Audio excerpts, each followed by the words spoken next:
ओम शांति।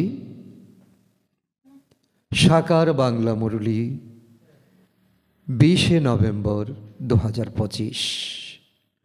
आज के बाबा बोलेছেন मिष्टि बाच्चारा, बाबा एसेছেন बाच्चारा তোমাদেরকে शांति और सुखेर अविनाशी उत्तराधिकार दिते।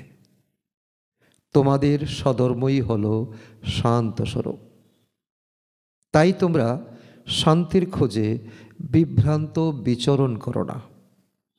আজকের প্রশ্ন, এখন বাচ্চারা তোমরা 21 জন্মের জন্য অসীম খাজানায় ওজন করার উপযুক্ত হও কেন? আজকের প্রশ্ন বাবা অনেক গভীর প্রশ্ন করছেন। অনেক আমাদের জীবনের ভুলকে সমাপ্ত করার জন্য আজকে প্রশ্নের উত্তর বাবা নিয়ে এসেছেন। যে আমাদেরকে বাবা তো ওজন করে নিচ্ছেন, মানে ওজন করে দিচ্ছেন খাজানা। কি কারণে, কেন, আমাদের সেই উপযুক্ততা কি? উত্তর, কারণ বাবা যখন নতুন সৃষ্টি রচনা করেন তখন তোমরা বাচ্চারা সহযোগী হও, নিজের সব কিছু তার কার্যে সফল করো। তাই বাবা তারই রিটার্নে তোমাদের 21 জন্মের জন্য অসীম খাজানা দিয়ে এমন ওজন করেন যে সেই ধন কখনো নিঃশেষ হয় না, দুঃখ আসে না, অকালে মৃত্যু হয় না। ধারণার জন্য মুখ্য সার, এই চোখ দুটি দিয়ে শরীরসহ যা কিছু দেখতে পাও এই সব কিছু ভস্ম হয়ে যাবে। তাই নিজের সব কিছু সফল করতে হবে। নাম্বার 2, ব্রহ্মার কাছে সম্পূর্ণ উত্তরাধিকার প্রাপ্ত করার জন্য পড়াশোনা করতে হবে।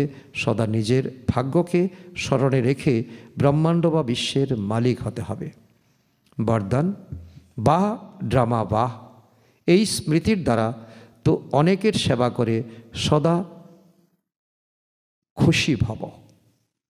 তো খুশিতে থাকা আত্মা তো সে কী করবে? বাহ ড্রামা বাহ, এই স্মৃতি সারাদিন সে রোমন্থন করবে। এই ড্রামার যে কোনো সিন দেখেও বাহ ড্রামা বাহ এর স্মৃতিতে থাকলে কখনো ঘাবড়ে যাবে না। কেননা ড্রামার জ্ঞান প্রাপ্ত হয়েছে যে বর্তমান সময় হলো কল্যাণকারী যুগ। এতে যা কিছু দৃশ্য সামনে আসে তাতে কল্যাণ সমাহিত আছে। বর্তমানে কল্যাণ দেখা না গেলেও ভবিষ্যতে সমাহিত হয়ে থাকা কল্যাণ প্রত্যক্ষ হয়ে যাবে। তো বাহ ড্রামা বাহ এর স্মৃতি দ্বারা সদা খুশিতে থাকবে, পুরুষার্থে কখনো উদাসী হবে না। সতই তোমাদের দ্বারা অনেকের কল্যাণ হতে থাকবে। আজকের স্লোগান, শান্তির শক্তি হলো মনসা সেবার সহজ সাধন। যেখানে শান্তির শক্তি আছে সেখানে সন্তুষ্টতা আছে।